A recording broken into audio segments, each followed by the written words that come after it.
Seguindo, item 10, obrigatoriedade de entrega da declaração de ajuste anual. A questão é, quem é que está obrigado a declarar neste exercício financeiro 2019 referente ano calendário 2018? Chega para cá. Eu começo por aqui, ó. Está obrigado a apresentar a declaração de ajuste anual em 2019 a pessoa física. Então, o nosso assunto aqui é pessoa física residente no Brasil, que no ano calendário de 2018 encontrava-se em um ou mais desses 7 itens que eu vou tratar aqui. Primeiro, preste bem atenção, pessoa física residente no Brasil. O que quer dizer isto? É só você raciocinar da seguinte forma. Imagine se a nossa lei tributária resolvesse tributar pessoas físicas residentes no Brasil e no exterior. Ora, iria tributar as pessoas de todo o planeta. Por isso é que a tributação alcança, via de regra, a pessoa física residente no Brasil. Agora, se a pessoa é residente no Brasil e tem rendas lá no exterior, ele é tributável aqui. Da mesma forma, se a pessoa é residente no exterior e tem renda aqui no Brasil, será tributado aqui, com algumas peculiaridades. A pessoa que é residente no exterior e tem renda aqui no Brasil, será tributado em definitivo, certinho? E não tem que declarar, ele está lá no exterior. Repito, se a pessoa é residente no exterior e tem renda aqui no Brasil, a tributação é definitiva e não tem que declarar, certinho? Agora, se a pessoa é residente no Brasil e tem renda aqui e ou no exterior, está obrigado a declarar imposto de renda, além de pagar imposto de renda aqui, certinho? Isso é muito importante que você coloque na cabeça. Agora, vamos lá. Quando uma pessoa está obrigada a declarar, porque toda hora a pessoa não lê, não presta atenção, não memoriza, porque esses 7 itens você tem que memorizar. Você é profissional, você fica declarando imposto de renda, tem que ter isso em mente. Você é cidadão, está toda hora na dúvida se está obrigado a declarar ou não? Ora, você só estará obrigado a declarar, primeiro, se você é residente no Brasil. Certinho aí? E estiver em pelo menos um dos 7 itens aqui. Aí vem aquela questão. Quem é residente no Brasil? Quem mora aqui no Brasil, em primeiro lugar. Certinho? Agora, a sua dúvida provavelmente é a pessoa que saiu do Brasil e foi trabalhar no exterior, por exemplo. Bom, aí tem a seguinte questão, né? Quem vai sair do Brasil e morar no exterior, e se é uma decisão definitiva, é importante fazer a declaração de saída definitiva do Brasil. Certo aí? Antigamente, essa declaração se tinha que fazer logo imediatamente, assim que sair, em qualquer época do ano. Agora, é o seguinte, se você sair do país num ano, tem que apresentar no mesmo prazo da declaração de ajuste anual, que é até 30 de abril do ano seguinte. Só fazer a opção lá na declaração de saída definitiva. Tá ok? Bom, independentemente da pessoa sair definitiva, declarar que saiu definitivamente do país, se a pessoa ficar mais de 12 meses fora do Brasil, também é considerado um residente no exterior, não residente no Brasil. A partir do momento que a pessoa não é residente no Brasil, passa a não estar obrigada a declarar imposto de renda no Brasil. Por isso, não esqueça, olha só, essa nota importante que eu coloquei. Está obrigada a apresentar declaração de ajuste anual a pessoa física residente no Brasil, que no ano calendário de 2018 se enquadrou em alguma dessas situações. Beleza? Muito bem. E agora preste bem atenção. Quais são os itens? Tá? auferiu rendimentos tributáveis de valor superior a R$ 28.559,70. Preste bem atenção que é superior, é maior, né? Então, nesse caso aqui, quer dizer que se ultrapassar pelo menos um centavo, R$ 28.559,71 centavos para cima, está obrigado a declarar. E aí, quais são os rendimentos tributáveis? Você tem aí no seu material a Instrução Normativa 1500, que apresenta uma relação de rendimentos tributáveis, apresenta uma relação de rendimentos isentos, não tributáveis, tributáveis com exclusividade, tá certo?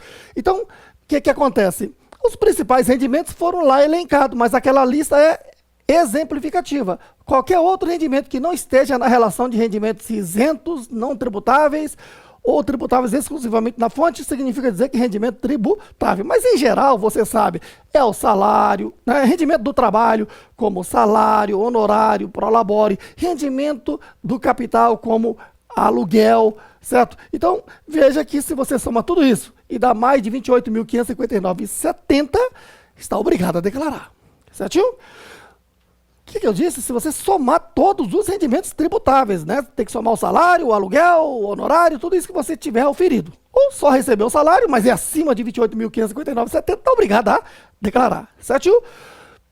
Ou auferiu rendimentos isentos, mais rendimentos não tributáveis, mais rendimentos tributáveis exclusivamente na fonte, de valor superior a R$ 40 mil.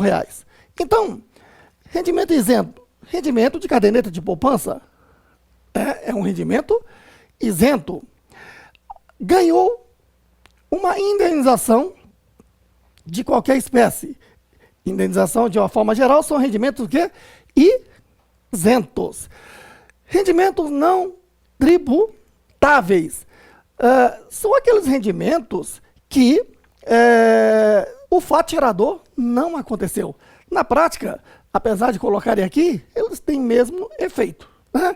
E o rendimento tributável exclusivamente na fonte é aquele rendimento que teve tributação na fonte e em definitivo, de valor superior a 40 mil, tá certo? Então, se você não tem rendimento tributável, mas tem dinheiro na poupança de valor superior a 40 mil, é o quê? Obrigado a declarar. Agora, cuidado, tem que analisar as situações, porque às vezes a pessoa está lá no exterior, certo? Mais de 12 meses, ou então saída definitiva, e tem dinheiro aplicado aqui na caderneta de poupança, tá certo? Aí, auferiu rendimento acima de 40 mil reais, certo? Esse rendimento torna essa pessoa obrigada a declarar?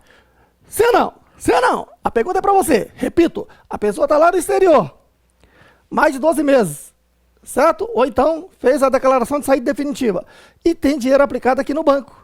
E esse dinheiro está dando mais de 40 mil de rendimento na poupança. Está obrigado a declarar? Não. Por quê? Porque, né, não é residente no Brasil. Beleza? São detalhes que tem que estar muito atento. Ou auferiu ganho de capital tributável. O que é ganho de capital? Ganho de capital é lucro na venda de qualquer bem ou direito, certo? Aí você tem um carro e vendeu, teve ganho de capital tributável, tem que, né, tá obrigado a declarar. Você vai ver num capítulo próprio sobre ganho de capital que eu vou esclarecer o seguinte, aqui eu vou só sintetizar, certo? Pela regra, funciona assim, quando você vende, não tem aquela parte de declaração de bens e direitos? Pois bem, quando você vende aqueles bens e direitos de valor até 35 mil reais e tiver lucro, esse rendimento é isento. Vai cair lá em cima. Só se for acima de 40 mil, você está obrigado a declarar. Tá certo? Agora, né, percebeu que a coisa não bateu matematicamente? O que eu disse? Né? Você tem, tá, bens e direitos. Um carro, por exemplo, e vendeu. Se o valor da venda for até quanto? 35 mil, o lucro dessa venda, o ganho de capital, é um rendimento isento. Certo aí? você vai declarar lá na ficha rendimento isento. Agora, por esse item, você está obrigado a declarar? Não, porque o ganho de capital certamente é menor, porque o valor de venda é menor do que 35 mil, certo? Agora, se você fez uma venda, seja de um carro, de um imóvel, de uma motocicleta, que seja de valor acima de 35 mil reais e teve ganho de capital, esse é um rendimento tributável, você tem que pagar o imposto no mês seguinte, certo aí? Aí você diz, mas de quantos por cento? Bom, se o ganho de capital for até 5 milhões de reais, 15%. Se o ganho de capital for acima de 5 milhões até 10 milhões, né, ele aumenta, vai para 17,5%. Se o ganho de capital ultrapassa 10 milhões e vai até 30 milhões, vai até, né, aumenta para 20%. Se o ganho de capital é acima de 30 milhões, aumenta para 22,5%. Essa é a tabela a partir de 1º de janeiro de 2017. Enfim, teve ganho de capital tributável, está obrigado a declarar. Certinho? Então, é bom você assistir o capítulo sobre ganho de capital direitinho para entender bem isso com mais detalhes. Ou fez operações em bolsa. A palavra é operação. Em bolsas de valores, de mercadorias, de mercado futuros e assemelhados. Tá certo? Qualquer mercado de opção futura aí. E operou, está obrigado a declarar. Às vezes a pessoa diz, espera aí, mas eu só fiz uma aplicação em bolsa no ano de 2018. Está obrigado a declarar. Ou a pessoa diz, eu só fiz uma venda de ações em bolsa no ano de 2018. Está obrigado a declarar. Fez uma operação em bolsa, está obrigado a declarar. Certinho? É um exagero. Até desestimula as pessoas a, né, aplicarem em bolsa. Né? O legislador tem que repensar essa questão aí. Né?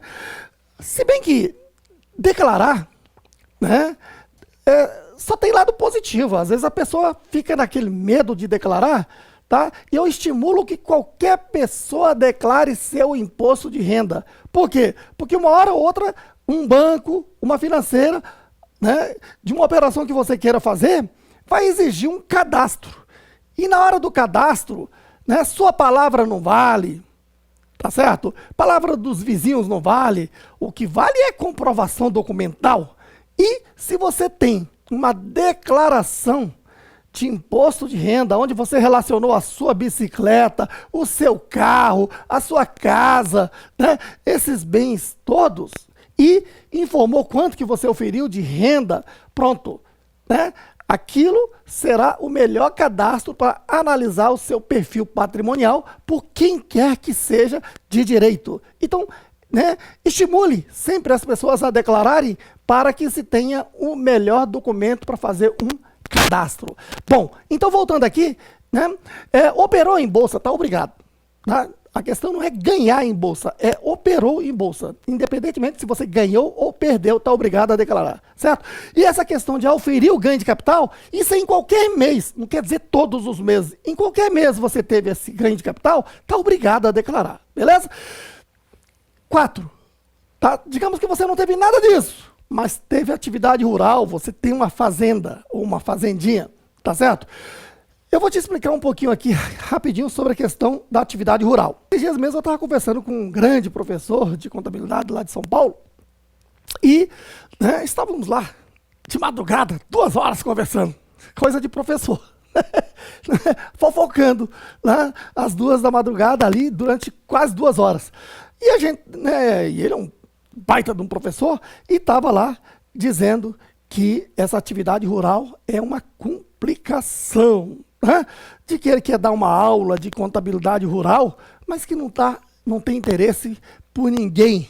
Ele quer dar uma aula de contabilidade de custo, não tem interesse por ninguém, porque parece uma ficção, que não se aplicam. Bom, então observe que existe a contabilidade rural, que funciona basicamente igual à contabilidade de custos. Então, quem tem uma atividade rural, produção rural, certo? Tem 2 alternativas. Pode, né, funcionar como pessoa física ou como pessoa jurídica. Em sendo pessoa jurídica, ela está obrigada a ter uma contabilidade, não precisa ter a menor dúvida disso. Certinho? Agora, em sendo pessoa física, ela tem duas alternativas para oferecer a tributação. Ela pega o seu rendimento bruto, tá certo? O rendimento da sua atividade, e calcula 20% do valor e oferece a tributação. Veja que é por estimativa, certo? Então, ao oferir 1 milhão de receita no ano, apenas 200 mil é levada à tributação como rendimento tributável. Ou ela pode fazer uma contabilidade simplificada do chamado livro caixa. Basta entrar lá no programa de declaração de imposto de renda, atividade rural, que se abre o livro caixa. E ali pode-se lançar extrapolando o conceito de contabilidade. Porque em contabilidade, despesa é uma coisa e investimento é outro. Investimento é ativo, certinho? Só que para fins tributários, pode-se lançar lá no livro caixa como despesas dedutíveis as despesas de custeio da lavoura de uma forma geral, não é isso? Adubos, fertilizantes, essas coisas todas, mão de obra, né? Mas pode lançar também os investimentos, os tratores adquiridos, as colheitadeiras, tudo isso entra como despesa, certo aí? Aquelas que foram utilizadas ali naquele ano calendário, adquiridas e utilizadas naquele ano calendário. Então, conclusão, na atividade rural, que é tão sazonal e atípica, né? Às vezes, o ruralista ele está investindo por 1 ano, 2 anos, ou até mais, às vezes, para se ter retorno, porque mexer com terra não é fácil. Né? Você pega aquela terra improdutiva e está trabalhando aquela terra, dando um tempo para que, né, adquira a maturação, até ter condições de, né, ali semear, produzir, vender, oferir receita. Então, muitas das vezes, se fica aí vários meses ou vários anos só investindo. E aí, o que acontece? O legislador diz, olha, tá? Se você está na condição de pessoa física, faça o livro caixa, que é uma contabilidade simplificada, e lance tudo isso, né, como despesas, custos e investimentos em despesas dedutíveis, tá certo? E aí o que acontece? Como o imposto de renda é mensal, o ruralista também não é diferente. Então você faz o livro caixa mensal e naquele mês pega a receita menos a despesa de livro caixa e oferece a tributação se for lucro. Se for prejuízo, pode compensar nos meses seguintes. E mais ainda, o prejuízo da atividade rural que tiver em 31 de dezembro pode continuar compensando nos anos posteriores. Só na atividade rural. Porque já o autônomo, o tabelião de cartório, o leiloeiro, ele pode compensar o prejuízo de 1 ano, porque ele está limitado ao rendimento tributável recebido de pessoa o quê?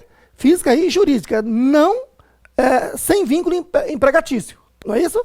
Então, a despesa lá do autônomo está limitado ao rendimento recebido sem vínculo empregatício. Tá certo? Aí deve prejuízo no mês, ele pode compensar no mês seguinte, mas até 31 de dezembro do ano calendário, não pode transportar para o ano seguinte. Já aqui não, pode transportar para os anos posteriores, porque essa atividade pode dar mais de 1 ano de prejuízo mesmo. Tá ok? Então, agora sim, com essa introdução, você pode entender. Ó, atividade rural teve rendimento bruto, receita bruta de valor acima de 142.798,50. Aí você, mas onde tiraram esse valor? Esse valor é nada mais, nada menos do que 20 vezes aquela tabela de alíquota zero. A tabela anual, que é 1.903,98 vezes 12, né? Aquela tabela anual, que dá 22 mil e pouco, vezes 20, que vai dar isso aqui. Só para curiosidade. Tá certo? Bom, então, o rendimento bruto de valor superior a 142.798,50, está obrigado a declarar. Menos do que isso, não está. Ou teve prejuízo lá no livro caixa e quer continuar compensando neste ano e nos anos posteriores, então também tem que declarar. Certo? Geralmente, né, o ruralista acaba tendo que apresentar a declaração do imposto de renda porque ele quer continuar compensando os prejuízos do livro caixa. Entendido? 5. Teve em 31 de dezembro de 2018 posse ou propriedade de valor maior que 300 mil reais. Aqui é o seguinte, você vai somar, né, o seu carro, seu apartamento, seu terreno, sua casa, todos esses bens e direitos que, né, você possui, se em 31 de dezembro, não quer dizer necessariamente adquirido em 2018, basta passar uma régua, chegou 31 de dezembro, você tem um patrimônio superior a 300 mil, está obrigado a declarar. Agora é bom lembrar essa questão da posse, porque toda hora alguém me pergunta, Roberto, eu, né, comprei um imóvel irregular. A coisa mais comum no país, não é isso? A pessoa compra um loteamento irregular. Vai lá e compra. Fazer o quê? Não consegue comprar o legal? Aí as pessoas acabam tendo essa alternativa. Para o fisco, é só a gente voltar lá atrás. Tá? Veja, contribuinte é aquele que tem a disponibilidade econômica ou jurídica de, né, recursos. Olha só, vou repetir. Contribuinte do imposto de renda é aquela pessoa física que teve a disponibilidade econômica ou jurídica de rendas e proventos de qualquer natureza. Por aí se tira o seguinte, que se a pessoa, né, comprou um imóvel, deu o seu dinheiro, do seu suor, ainda que esse imóvel não esteja legalizado, não importa, declare, porque é seu patrimônio. Certo aí? Outro ponto importante, durante o ano, você comprou tijolos, você comprou tinta, cimento e ampliou, fez benfeitorias, declare, porque é seu patrimônio. Porque no futuro, quando você vender, vai ter que apurar o ganho de capital. Né? E o ganho de capital é o lucro, é o valor da venda menos o custo. No custo entra o valor de aquisição mais as benfeitorias que você fez no bem. Inclusive os impostos pagos sobre esse bem. Né? Percebeu? Então, é assim que funciona. Por isso é que a palavra-chave é posse ou propriedade. Porque muitas vezes você só comprou a posse. Ou então você comprou com escritura, aí a propriedade. Tá certo? Ou você comprou um carro, o que mais existe, as pessoas que fazem essas picaretagens, né? Compram um carro com DUT em branco, não é isso? E repassa esse DUT para o novo comprador no futuro. E acabam não declarando. Mas o certo é, você comprou, mesmo que seja em DUT em branco, declarar porque você tem a posse do bem. Percebeu? Né? E tem que estar atento, porque, né, dependendo da forma que você fez essas operações, há o cruzamento de informações e a Receita fica sabendo. Né? E aí você cai na malha fina e não sabe por quê. Tá certo? Muito bem.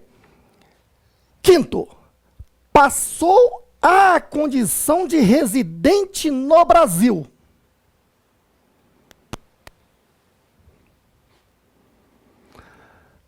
E nessa condição se encontrava em 31 de dezembro de 2018. Isso quer dizer o quê? Tá lá, você, né, saiu do Brasil, ficou mais de um ano lá fora. Ou então você fez a declaração de saída definitiva do país. Certo? E aí, sentiu saudade do Vascão. Vascão vai disputar a final. E, né, tudo que se refere a esse grande time dá lucro. Aí você voltou, assistiu a final, Vascão ganhou em cima do, né, Menguinho.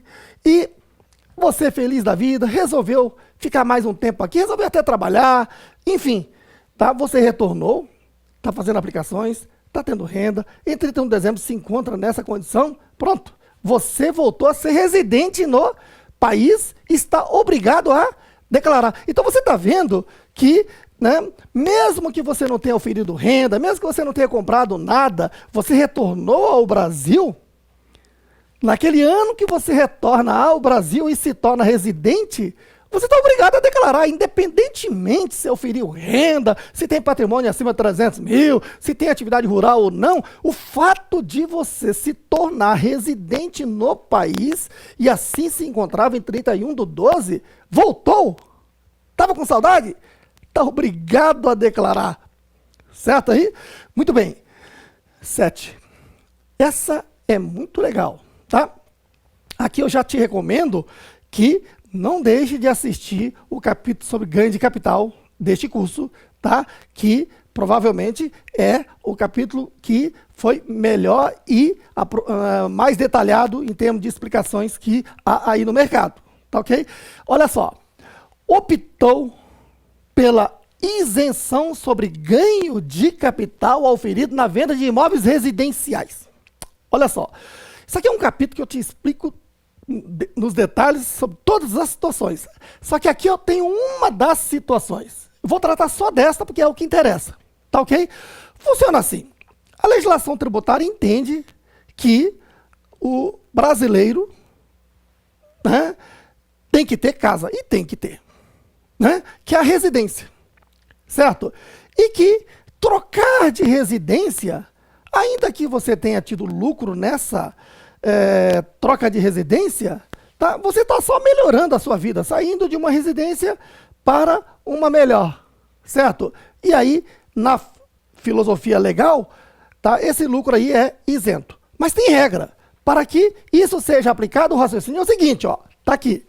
Nos últimos 5 anos, tá, você vendeu imóvel ou imóveis. Uma só venda que envolva um ou mais imóveis residenciais. Então você vendeu imóveis residenciais uma única vez aqui nos últimos 5 anos, tá ok? Então você tinha um custo de aquisição, digamos, 100 mil e vendeu por 500 mil. Então teve um lucro, um ganho de capital de 400 mil, certo aí? A questão é, esse ganho de capital aqui é isento do imposto de renda. Cuidado, a isenção é só do imposto de renda, não é do imposto ITBI, etc. É só do imposto de renda, é isento do imposto de renda, desde que atenda a seguinte condição, atenda essa filosofia. Você está vendendo este para comprar outra residência sua. Né? Então, num prazo de até 180 dias, 6 meses, tá? Aplique o produto da venda, o valor que você recebeu, na aquisição de outro ou outros imóveis residenciais. Então pronto, digamos que você tem um imóvel residencial, certo aí? Vendeu. Comprou por 100, vendeu por 500, teve um lucro de 400 mil. Esses 400 mil será isento se num prazo de 6 meses, 180 dias, você comprar outro imóvel residencial e, né, de valor 500 mil ou mais. Certo aí? Aí você diz, tá bom, Roberto, mas eu vendi por 500 mil e no prazo de 180 dias eu só comprei um imóvel de 250 mil. Certo? E o restante, eu demorei e comprei outros imóveis residenciais também, mas após esse prazo. Bom, então você está naquela situação em que somente a metade desse ganho de capital é isento, porque você só aplicou a metade do produto da venda no prazo de 180 dias que diz a regra. Mas esse assunto eu vou detalhar no curso, na aula de ganho de capital, lá nesse tópico, tá ok? Eu quero que você entenda o seguinte, que essa regra de isenção no ganho de capital na venda de imóveis residenciais é uma opção. Como assim? Opção. Eu já não estou isento automaticamente? Não. Né? Se eu quero essa isenção, tá certo? Eu tenho que baixar o GCAP, né? Que é o Programa de Ganho de Capital do Ano Calendário. Lá eu alimento essas informações e faço a opção de que quero isenção. E no ano seguinte, eu, né, importo o GCAP para dentro do programa de declaração de ajuste anual. E aí ele traz esse rendimento isento. Certo aí? Então ele é uma opção. Aí você, mas eu não quis fazer essa opção, né, porque eu tenho vários imóveis residenciais. Eu estou fazendo uma venda aqui que está dentro do prazo de 5 anos, porque eu não tive isenção no prazo de 5 anos, né? Mas esse valor da venda é pequenininho. Eu vou ter um imóvel com valor de venda muito maior mais adiante. Eu não quero optar por esse ganho de capital isento. E vou pagar imposto. Pode? Pode. Então, nesse caso, você não fez uso de quê? Da isenção no ganho de capital. Aí, nesse caso, você nem está obrigado a declarar se não tiver em nenhuma das outras condições de obrigatoriedade, certo? Então, aqui é só se você optou pela isenção no ganho de capital na venda de imóveis residenciais, e isso só é possível se nos últimos 5 anos você não teve, né, não fez a opção desse ganho, dessa isenção, tá? E aí, então, você vendeu e fez a opção, então esse rendimento é isento, tá? Desde que no prazo de 180 dias você tenha comprado outro imóvel residencial, tá ok? E se você, então, fez essa opção, isso só é possível, essa opção só é possível, né, baixando o programa de ganho de capital, tá ok? E assim feito, então, você está obrigado a declarar e provar essa questão, beleza?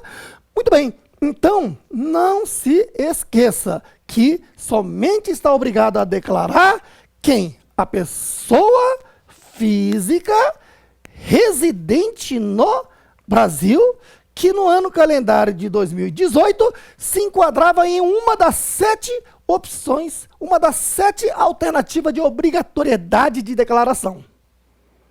Certo?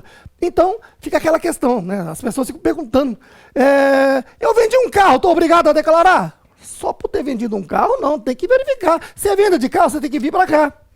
Tá? Teve ganho de capital tributável? Né? E aí aquele negócio, aqui entra aquela regrinha, né? Que eu vou explicar lá no capítulo de ganho de capital, que venda de bens e direitos de valor superior a 35 mil, se teve ganho de capital, é tributável. Então pronto, aí está obrigado a declarar. Mas vendeu com valor inferior a 35 mil. Né? Então, nesse caso, o ganho de capital é isento e não vai estar obrigado a declarar. Aí a pessoa diz, peraí, mas eu abri uma empresa, ou então me tornei sócio de uma empresa, estou obrigado a declarar? Veja aqui, na relação de 7 itens, não está essa questão de, né, abrir uma empresa, está obrigado a declarar. Apenas tem que saber o seguinte, qual é o capital que você investiu? Se você investiu um capital, somado com demais bens e direitos que você possui, superior a 300 mil, nessa condição do item 5, você se torna obrigado a declarar. Certinho? Então, quando você lançar uma pergunta, eu estou obrigado a declarar? É só verificar se essa situação que você está se referindo é uma das 7 aqui citadas. Tá certo? Então, uma pessoa que se enquadre em uma das 7 ou mais, está obrigada a declarar. É só isso.